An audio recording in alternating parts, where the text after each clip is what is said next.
How lovely is your dwelling place, O Lord of hosts! My soul longs, indeed it faints for the courts of the Lord. My heart and my flesh sing for joy to the living God.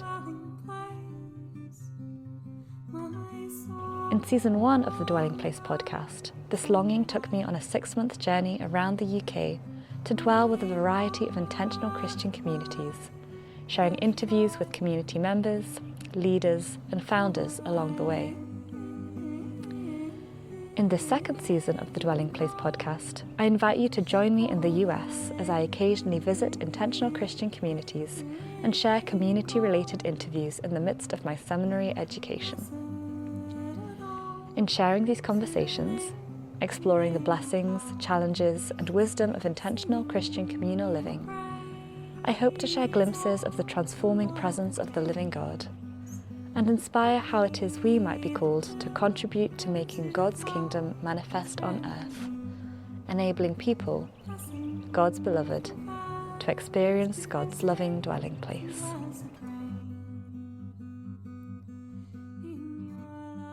My name's Pete Ward.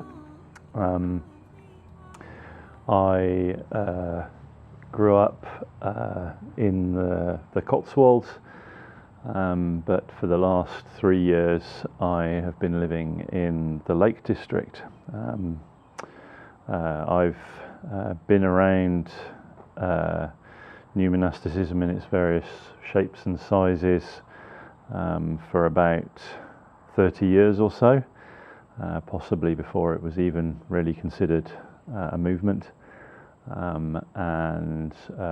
So today I'm based in a residential, well, no, it's residential for me and my wife, a dispersed community in the Lake District called Poeima, and we're also a retreat house, so people come and stay with us in the lakes. Thank you. And in terms of that 30 years of kind of being in the new monastic movement, would you mind describing some of that journey in terms of early stages and your journey through it? Yeah, so before I even came across any communities in that context, in my 20s I felt drawn to cathedral cities. I was part of a good church in Reading, and had great friends there, and so my experience of regular church was good, but there was, I guess, a sense that I was longing for some level of deeper spiritual kind of encounter, connection, whatever you would call that. And I guess was thirsting for just to know that I was seeking the Lord and hearing Him for direction in my life. That was my desire in my 20s, and so I felt, I can't even remember when this happened, but I started to feel drawn to go to cathedral cities, to pray in places that had been saturated in prayer for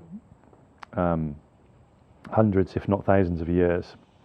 And so basically I went all over the UK to various different cathedral cities. I would just stay in a B&B over the weekend, and I would put myself in the chapel in the cathedral, usually all day Saturday, and just seek the Lord. So that was kind of the experience that I was, so I was doing this probably like every 6 months, maybe slightly more frequently. Kind of sometimes was hearing the Lord speak very clearly, other times not as much, but there's definitely that sense of connecting with the prayers of the saints over the centuries. And as I was doing this, I kind of bumped into communities like the Iona community and the Northumbria community. And actually, in the early days of me connecting with those and other communities, I was going to listen to people talk on Celtic spirituality, and kind of was particularly attracted to what I saw as the spiritual authority, which there's a guy called Ray Simpson who was one of the guardians of the community in Aden and Hilda, and I was just listening to him speak, and I was thinking, you live an authentic life. You talk about these patterns of prayer and life and of whole of life spirituality in ways that were deeply attractive to me, because they were authentic, and there was kind of a sense of spiritual authority that I could feel coming across from Ray, particularly as I was listening to him speak. And so I thought, yeah, this is interesting stuff. I want to understand what this might look like in my life. So I started exploring concepts like rules of life, and would travel up to places like the Northumbria community, stay on their residential weeks up there, and was just deeply blessed by kind of encountering that strand of Christian spirituality.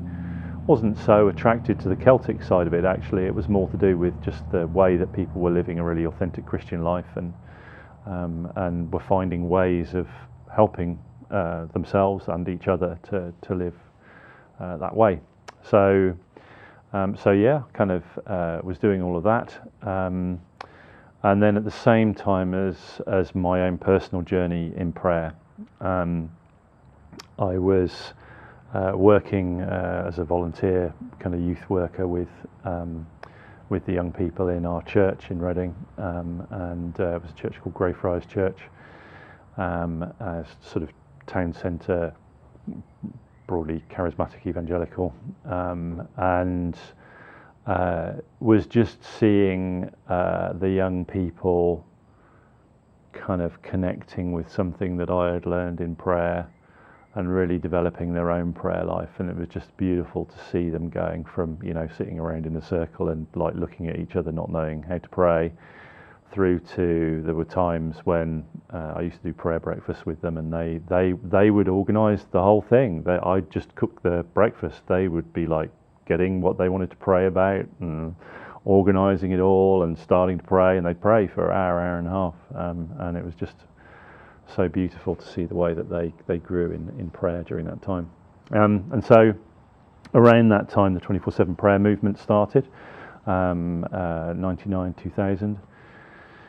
And so it was kind of like a natural progression to kind of take this new prayer movement that we were hearing about, and to try and do that in Reading. So there was a group of youth workers within, like a network within Reading, and so as we set these prayer spaces up, we kind of networked with the other youth workers in town. Said, "Hey, come and help us fill some of these 136 or 138, whatever it is, hours of prayer a week."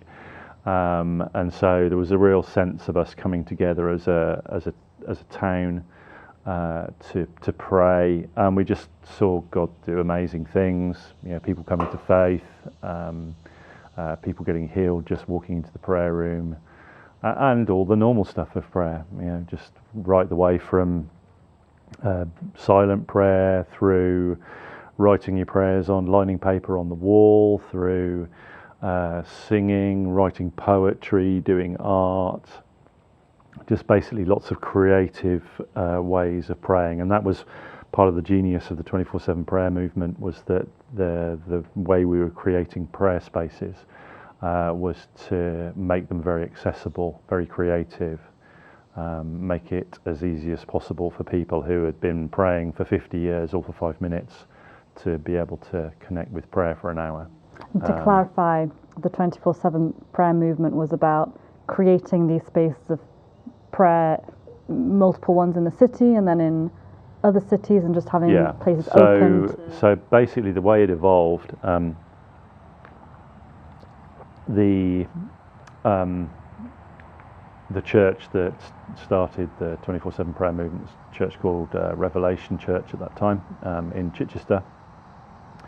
And basically they had set up one of these prayer spaces. They'd run it for, I think it was 3 months in total. They'd only intended to do a month initially, but again they were just seeing God doing amazing things, and really they were just talking with friends to start off with about what God was doing through this, and people were kind of catching the vision, getting excited about what God was doing through kind of the commitment to sacrificial prayer. So there were conferences where people were talking about it, not 24/7 prayer ones, other ones that were part of that church network.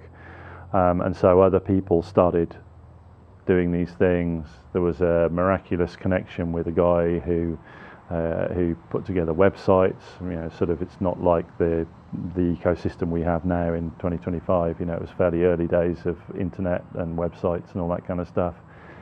And very quickly people were registering to do these prayer rooms, any resources that 24/7 produced.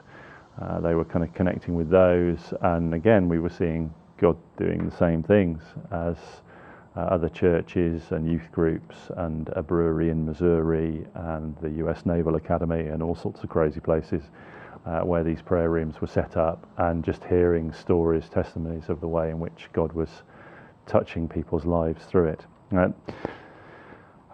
But the church in Chichester was very much not looking to set up a prayer movement.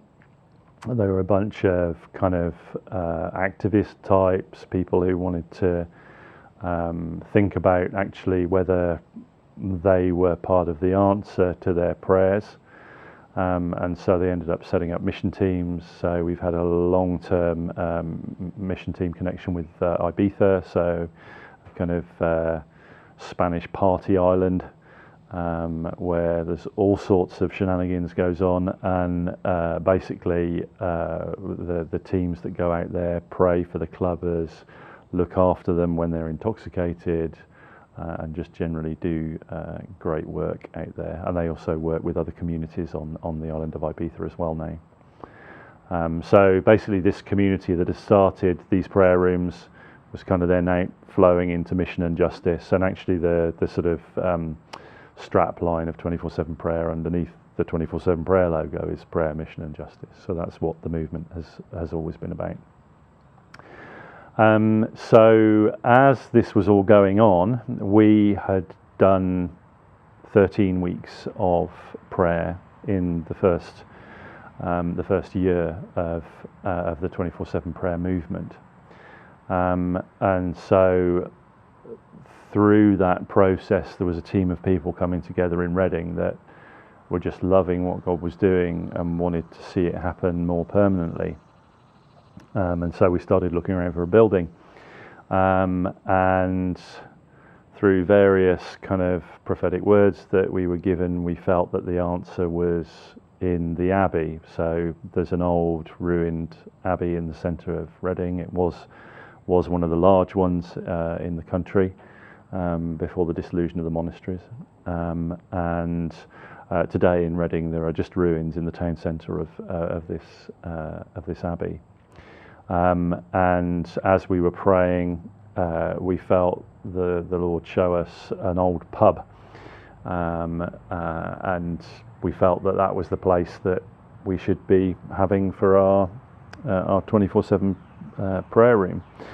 And so we prayed about it, got in touch with the building owners, and long story short, we ended up with just a peppercorn rent to basically be in there praying 24/7. And so that was the first of 24/7 prayers, houses of prayer. And because we were connected with the site of the old monastery, and also some of the prayer journey that I'd been on, some other people had similar journeys that were involved in our leadership team, Andy Freeman, who was the leader of that space, was being inspired by the Franciscans.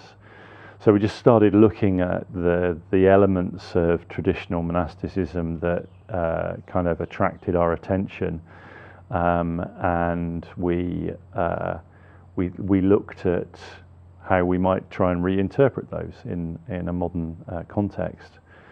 We weren't going to take vows of poverty, chastity, and obedience, but what could we be inspired by the place that we were in and the things that were exciting us.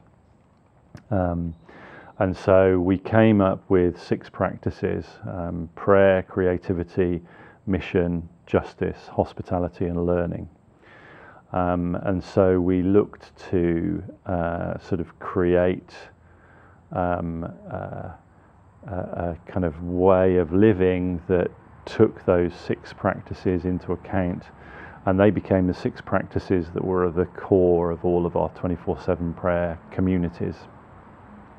At the same time, the 24/7 prayer movement was starting to do some research in church history to work out what we were involved in. We started off thinking, wow, we're these radical Christians that are doing 24-hour prayer. Very soon realised that we certainly weren't the first people in history to do that, and so we were looking at things like the Abbey in Clonmacloise in Ireland, and the Moravians in Herrnhut in Germany, where they had a 100-year prayer watch, and they were the first Protestant mission sending movement. And we were thinking, well, hey, these people are kind of our people.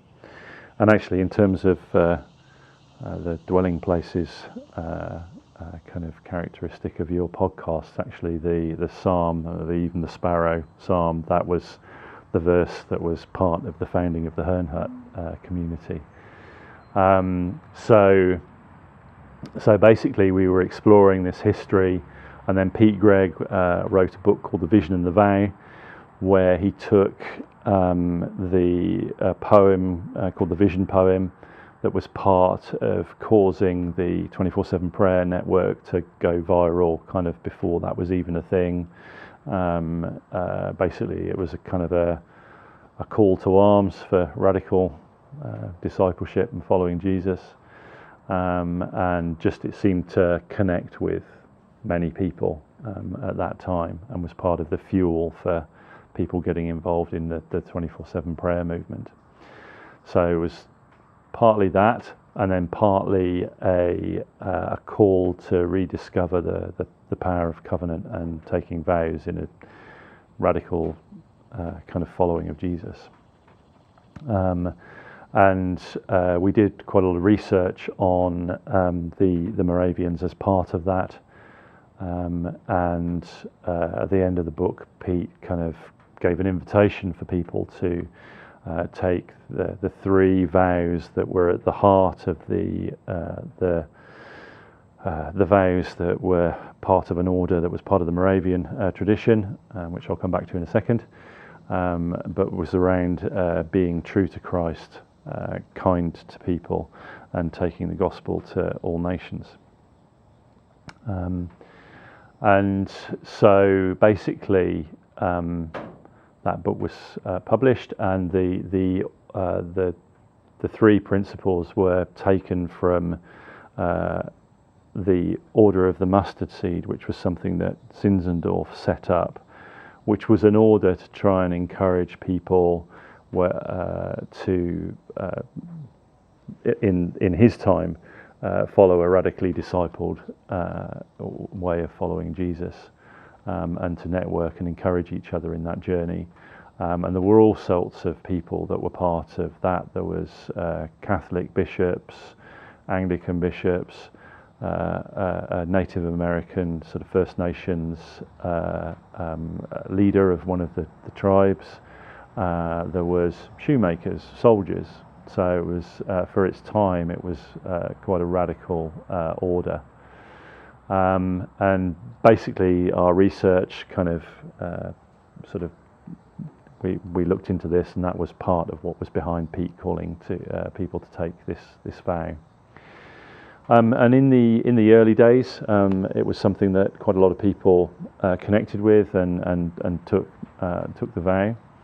But at the time, we felt it was something that we didn't want to talk about publicly a huge amount, mainly because we didn't want it to become something that was cheapened. We thought that we were keen for people to really understand that it was taking a vow that was supposed to be taken solemnly and seriously. And so it wasn't until 2014 when there were two things happening. There was a sense in which Pete was starting to feel that the Spirit was inviting him to talk more publicly about the order again. And also we were invited to go through a process of acknowledgement. There is an advisory council that's part of the House of Bishops in the UK that oversees traditional and new monastic communities, and there's a process that you have to go through to be acknowledged. And kind of it puts you in good standing with the rest of the church. And so we thought these two things coming together was good timing. So we went through that process, which formalised our year of preparation, the constitution that we have for those who are taking vows and joining the order. And one of the key challenges that you're tasked with answering is what is your charism? What is the reason that the Lord is calling you as a group together to take this vow that's different to something else that's existing, like Third Order Franciscans, or and so that process was actually really healthy for us, and actually it made us address the fact that the three principles weren't the whole of our charism.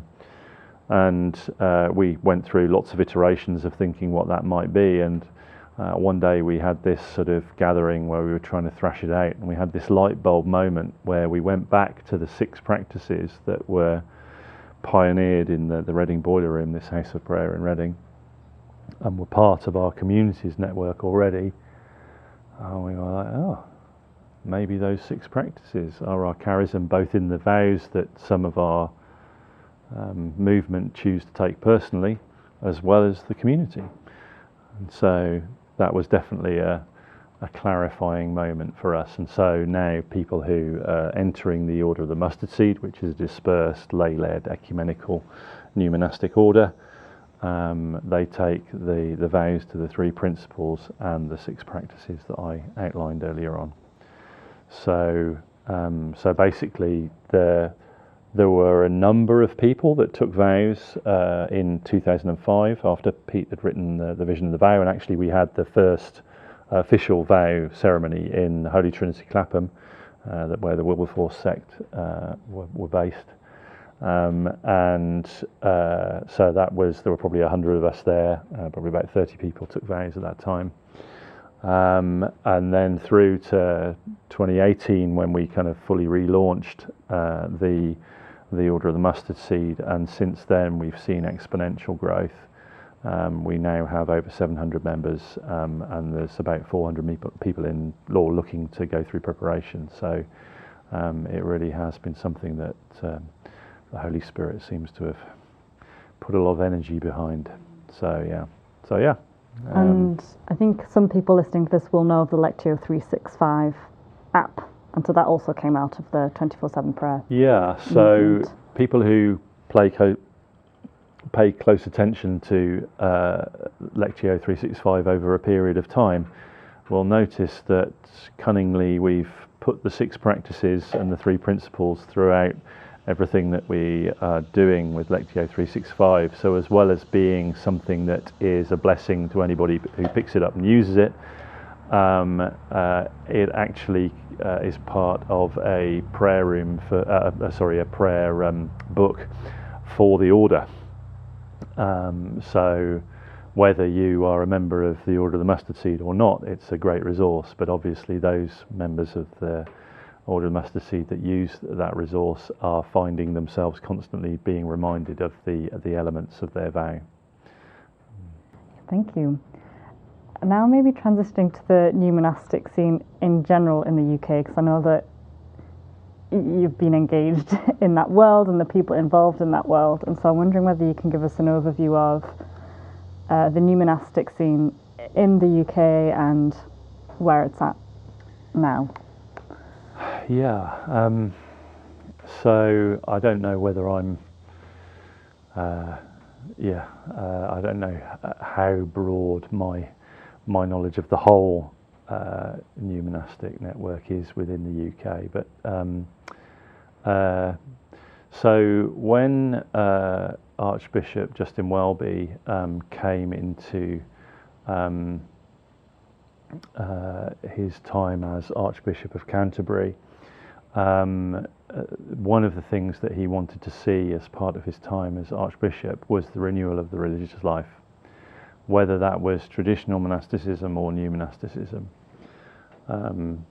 Basically, part of that for him was that there's usually been a renewal of the religious life whenever there's been a huge outpouring of the Spirit and revivals in many nations. It's often happened as a result, or well, not as a result of, but the renewal of the religious life has actually been part of the picture going on. And so yes, as a result of that, there were a number of gatherings that were kind of brought together of traditional and new monastics. And then that happened every 2 years. And then the other year, every 2 years, we often had a gathering of just the new monastic networks. And that at the moment has kind of died back, and one of my wonderings at the moment is whether we need to restart some of those gatherings for mutual encouragement, some thought leadership and those kind of things, but we shall see whether that's something that is of God. In terms of the network, there are a lot of people that have been doing this for a long time, and many that have kind of come and gone, or aren't very active at the moment, and still people being inspired by the ideas behind new monasticism. So I think obviously communities like the Iona community have been going, I believe, since the 1930s, that kind of time, and so they were obviously very much pioneers in that space before anybody was even thinking about new monasticism, certainly as a movement.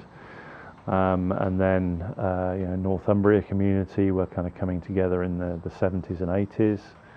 And there have been lots of other communities that have grown up, some of which I know less about. I think I'm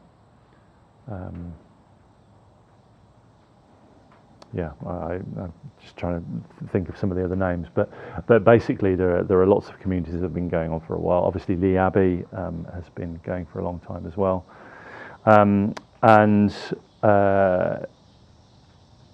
I think the sense I have of where the network is at the moment is that there's not huge amounts of cross-pollination going on right now. That it has happened more in the past, and I certainly personally would love to see us gathering together again more, to share ideas, to encourage each other, and there are lots of different streams.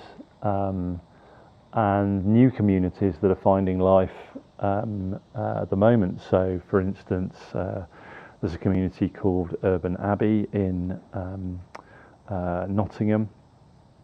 They're a residential and a dispersed community, and they're just loving their part of Nottingham, trying to live a good Christian life together as a community, and also have a vision for prayer across the whole of the city of Nottingham, and potentially more communities being planted throughout Nottingham that are kind of following the model that they are pioneering at the moment. So there's kind of communities that are fairly young that have this like really vibrant life to them at the moment. Lots of communities that have just been plugging away at this for years. Other communities that have, kind of been born and have died as well, sadly. There was a beautiful community called Tree of Life in Leicester that was a kind of an expression of young people coming together, going through spiritual formation for a year, being with that community, and also a dispersed community that was part of that new monastic community.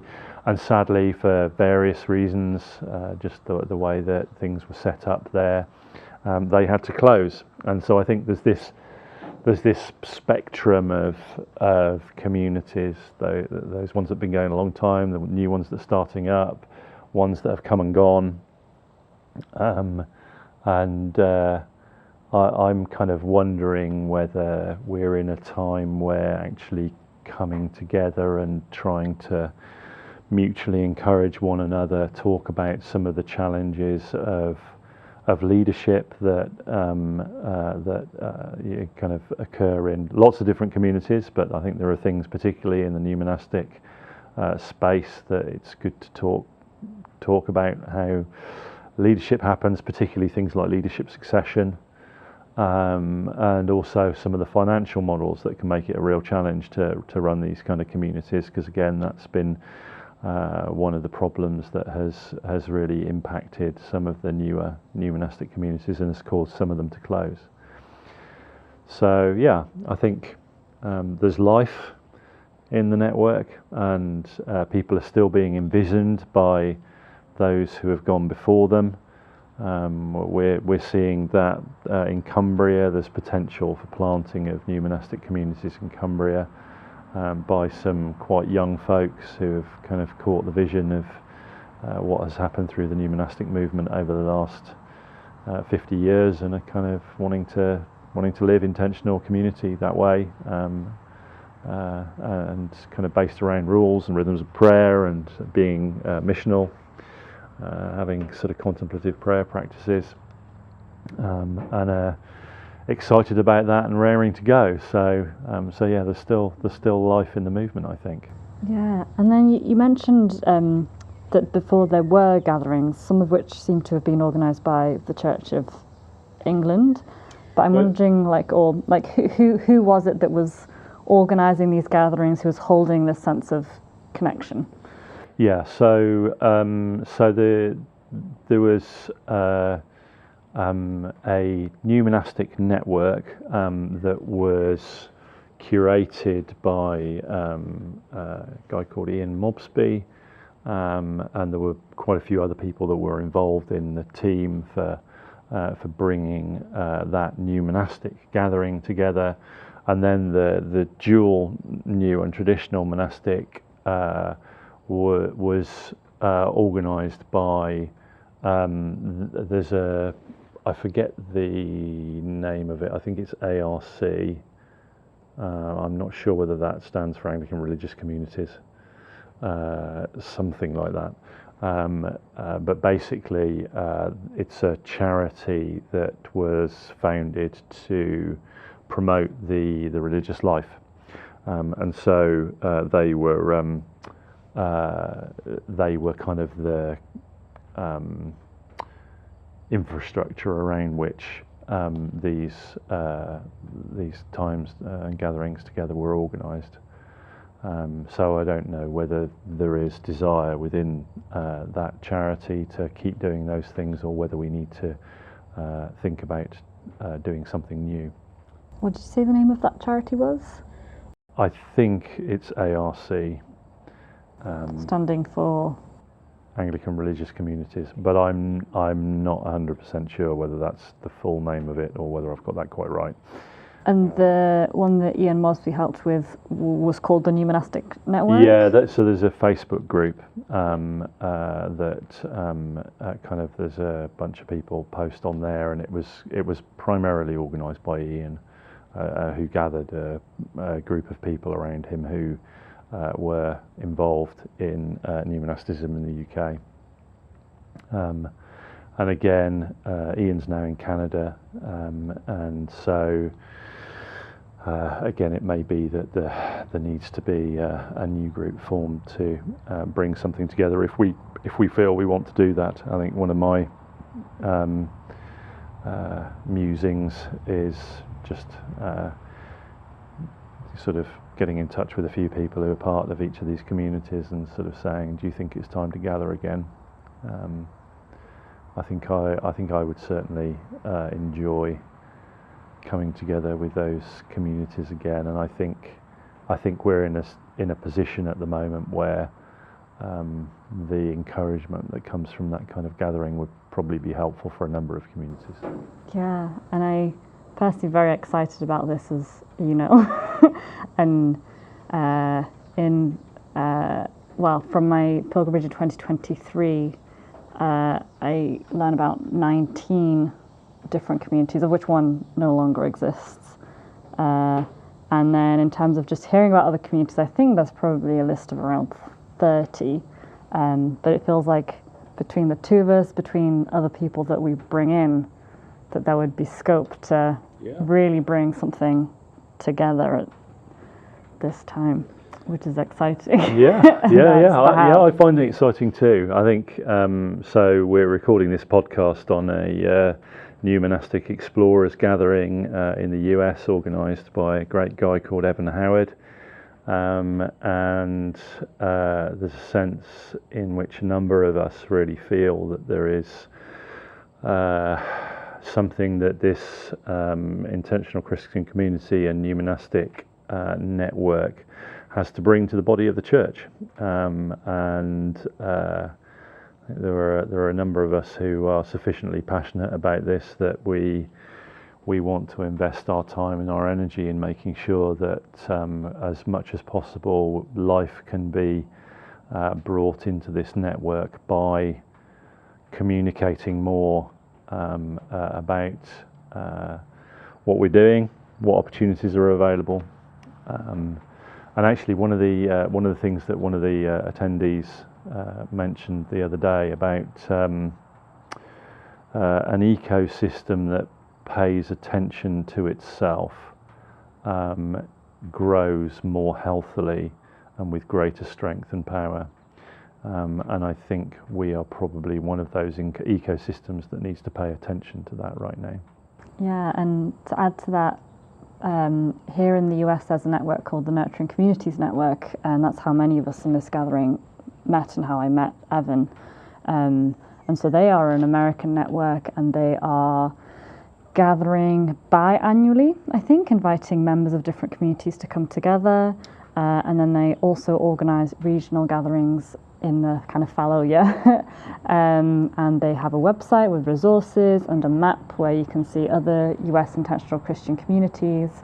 It's not quite a database, it's not quite a list, but I've seen the strength of connection, the mutual blessing, the sending people to different communities to learn. And so I've personally been really inspired by what they're doing, and it just feels like the UK scene could really benefit from a model. So just sharing that with listeners as what it can look like and what we can kind of work towards as a community of communities. So watch this space. It's kind of certainly as we've gathered and talked about it, it's been an exciting conversation, and we're looking forward to seeing what we can do. Maybe we can do it even better.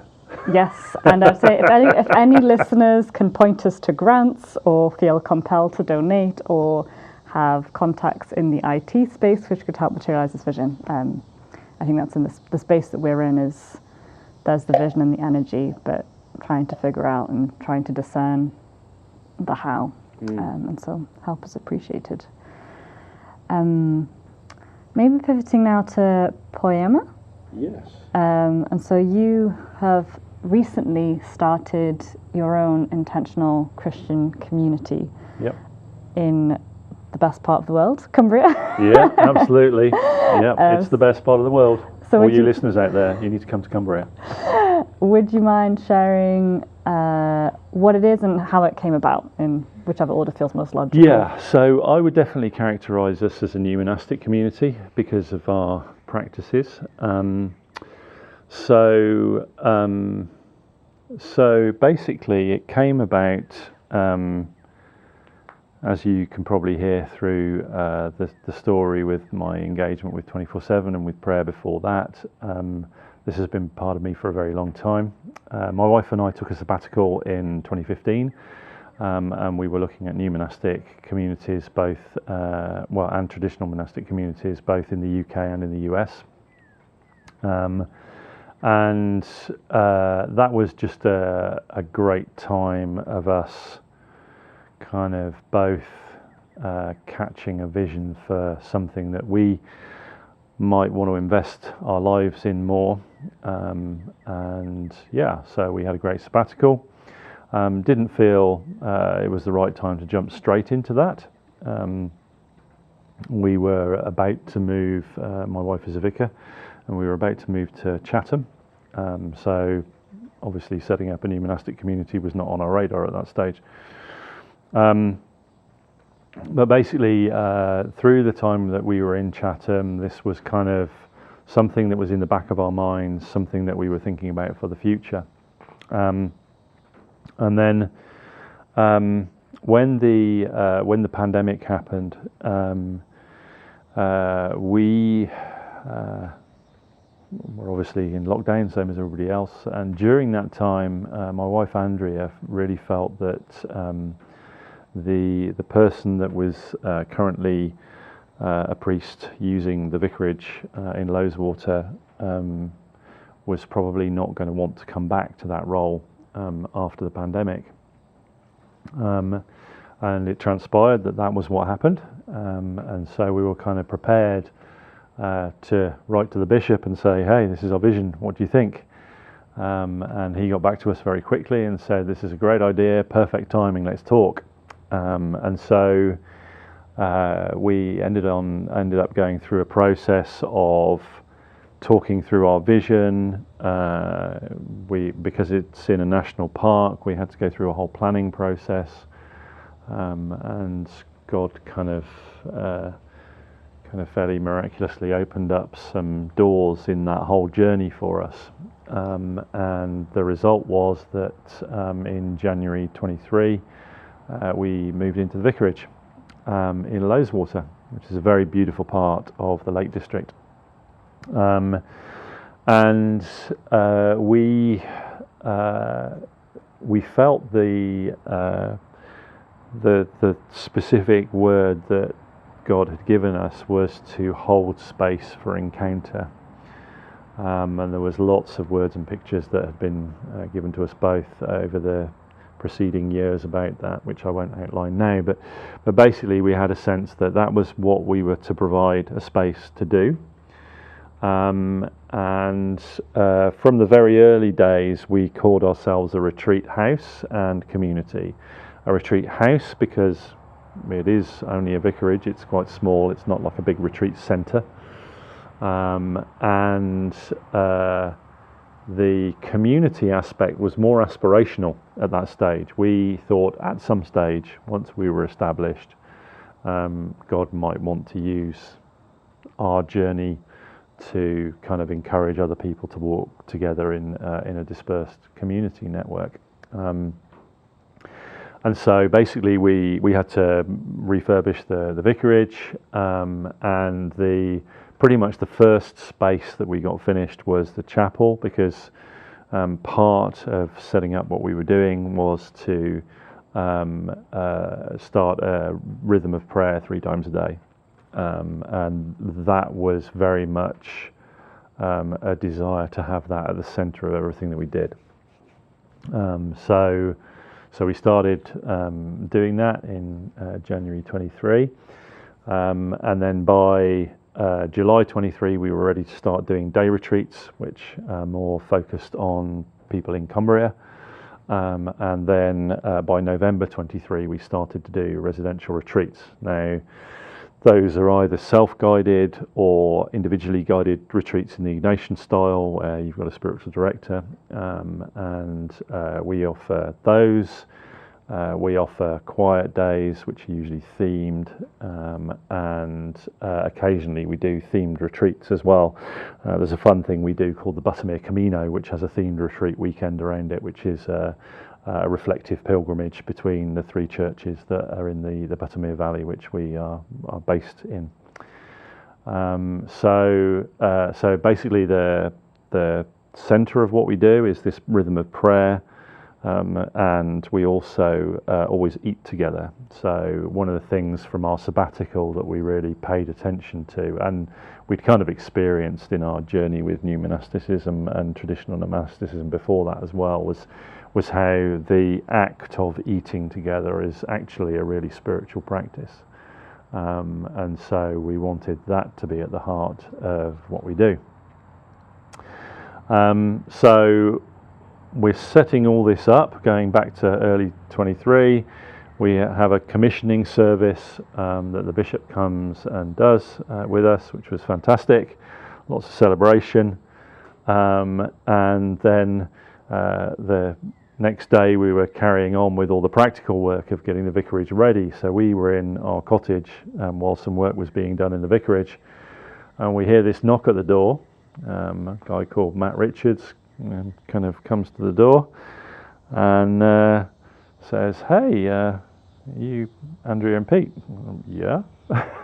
I came a day late, I think. I was going to come to your commissioning, and so we get to know Matt and his wife Saskia, and they are pioneer ministering out in Aspatria, which is towards the west coast of Cumbria. And they were interested in what community would look like.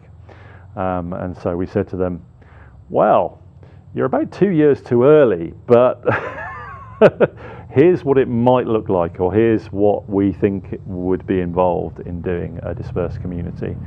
And so Matt and Saskia and another couple as well now have been journeying with us in what a dispersed community based around Poeima looks like, and we've created a kind of rhythm of life based around the ideas of chapel, table and land, and basically we're kind of experimenting with that at the moment. We've deliberately taken a long time around drawing up that rhythm of life, and we're kind of trying it on at the moment to see whether it's right for us and whether it sticks or whether we need to change things.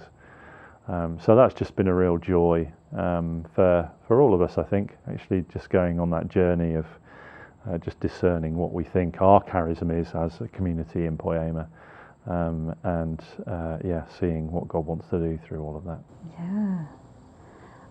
And practically speaking, how does the retreat house work? And that retreat centres have a residential community, and the community works full time to make the retreat centre work. Is it just you and Andrea doing the cleaning and the bookings? Yeah. So it's pretty busy. Financially, how does it work out? Yeah. So I actually work full time for 24/7 prayer. But one of the advantages of my role is that there is enough flexibility that I can join our prayer times. So one of the great advantages is that the rhythm of prayer is something that I can integrate with my work. So that's one of the aspects of it. Andrea is doing a lot of the work. So she's doing most of the spiritual direction. I do some, but she's doing most of it. She is, yes, doing the cooking, cleaning, all of that sort of practical stuff, getting the rooms ready.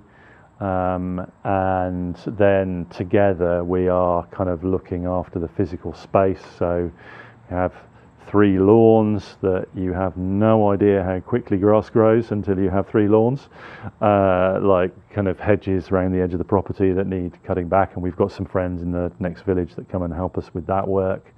But yeah, I think where we're at now, we've got pretty full lives, and that's okay because we're really enjoying what we're doing. But I think as we kind of look longer term, developing kind of volunteering, we're about to have our first day, a working party day. Where one of the retreatants that stayed with us just phoned us and said, "Hey, do you want us to come and do a working party day?" And we were like, "Yes, please." We have many jobs. So those kind of things, we're just, it's fairly early days. It's less than 2 years we've been doing the residential retreat side so far, and so we're kind of growing into the wider sense of what the wider volunteering community might be around what we're doing as well. So we're not sure 100% yet how that develops, but we'll see how we go.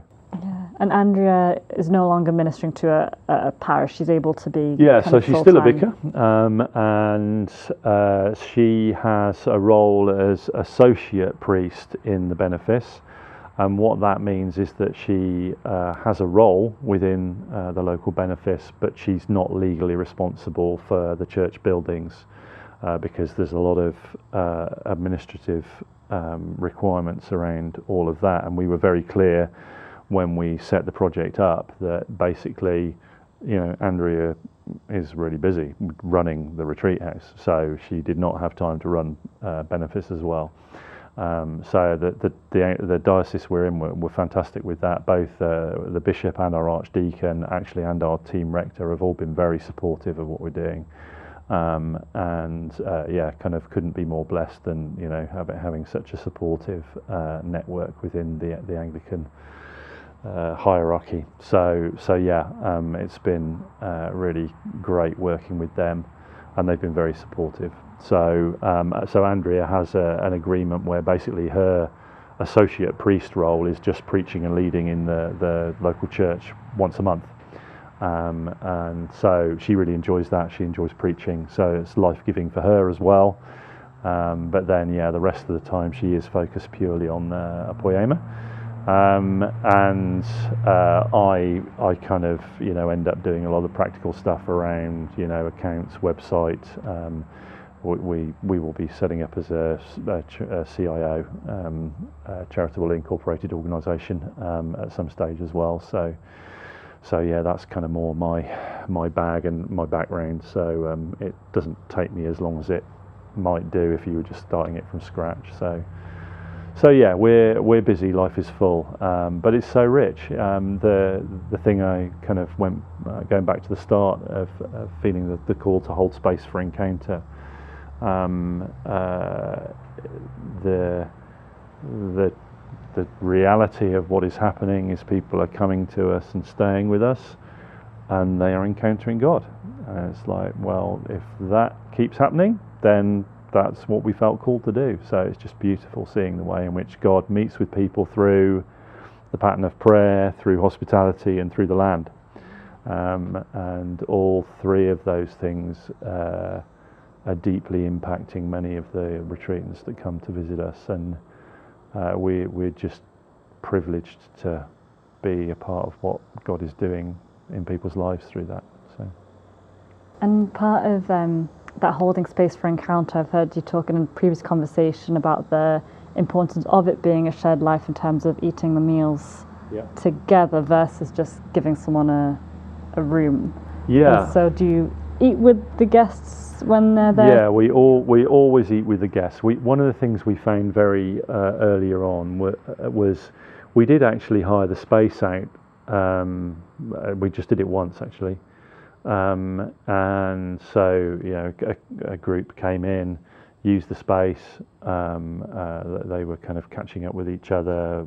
They were involved in ministry all over the country. And it was great having them. But there was a sense in which they were kind of just using the space. We were just providing space for them.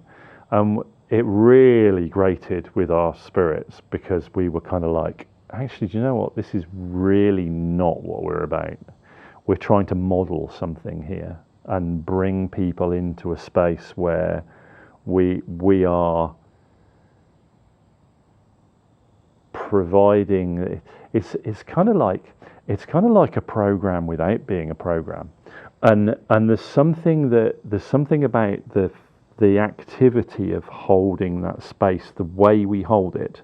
So the pattern of prayer, the eating with people, the curating of walks that people can go on near the house, that actually creates that opportunity for God to talk to people. And if you come with a whole agenda about a whole bunch of stuff that you want to talk about, and you've got church meeting, business stuff, you miss all of that. And we're very clear that that's just not what we're there for. God has given us a job to do, and we kind of know how to do it. And well, we know how to hold the space. We know how to do our bit of the job, and then He does the rest. And that's the beauty of what God does in people's lives. So yeah. Yeah. And to make this podcast an hour, I'll ask you, in line with the name of the podcast, Psalm 84, where is it that you felt God dwelling especially richly for you, in others, in all of this?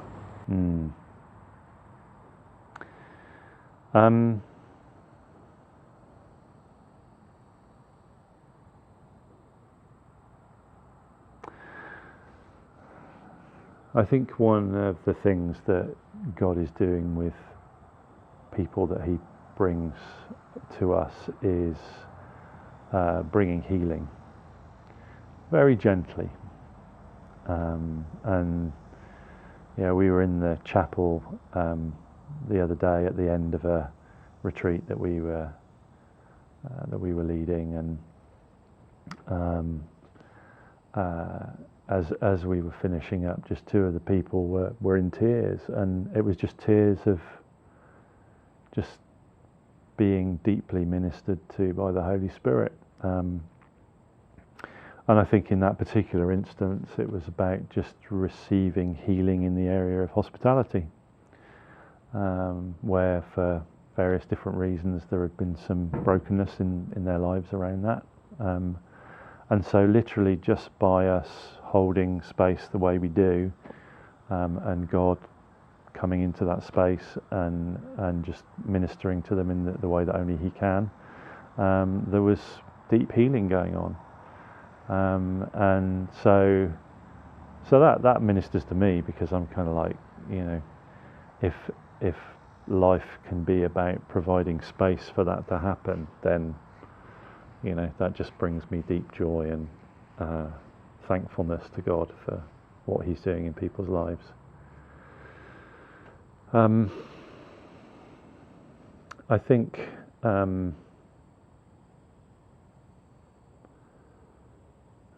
one of the things that I've found a deep place of dwelling with God over the last few years is through silent prayer. And you've got to be a bit intentional about that, because it doesn't happen immediately. You can't just expect to do 15 minutes of silence and suddenly that to be life transforming. But I've done some extended periods of silent prayer. I did the spiritual exercises, the Ignatian spiritual exercises, in 2023, I think 2022, actually 2022. And I just found the way that God meets with me, and actually talking with a lot of other people, meets with a lot of people in silence, is utterly profound.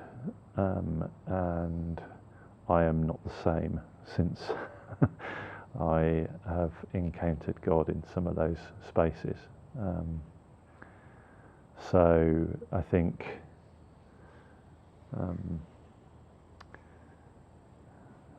that's actually probably one of the places I want to lean into a little bit more in our pattern of prayer.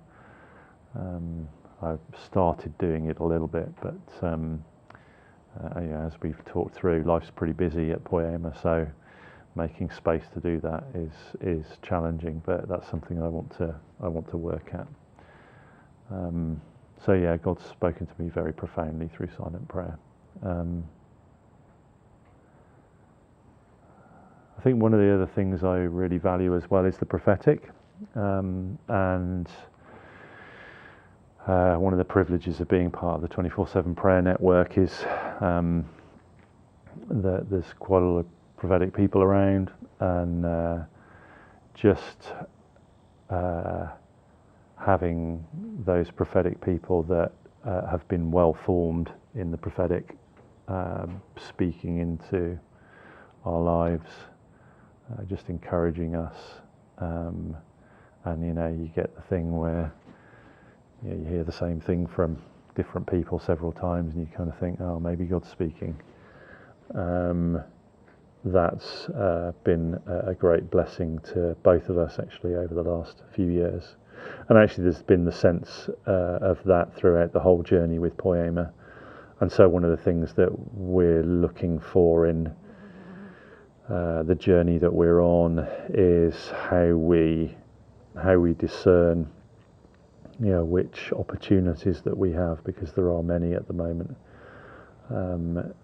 which of those really are ones that God wants us to take up, and the prophetic can be really an important compass in that journey.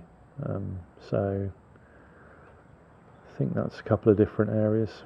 Actually, one of the things in the Order of the Mustard Seed that we have as well is, if you're interested in checking that out, just check out orderofthemustardseed.com.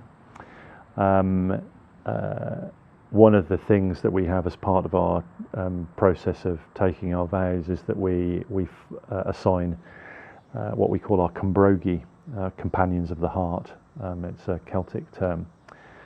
So often they're people that you've walked with in your Christian journey a long time, who really know you, who can ask you difficult questions without that being threatening or awkward.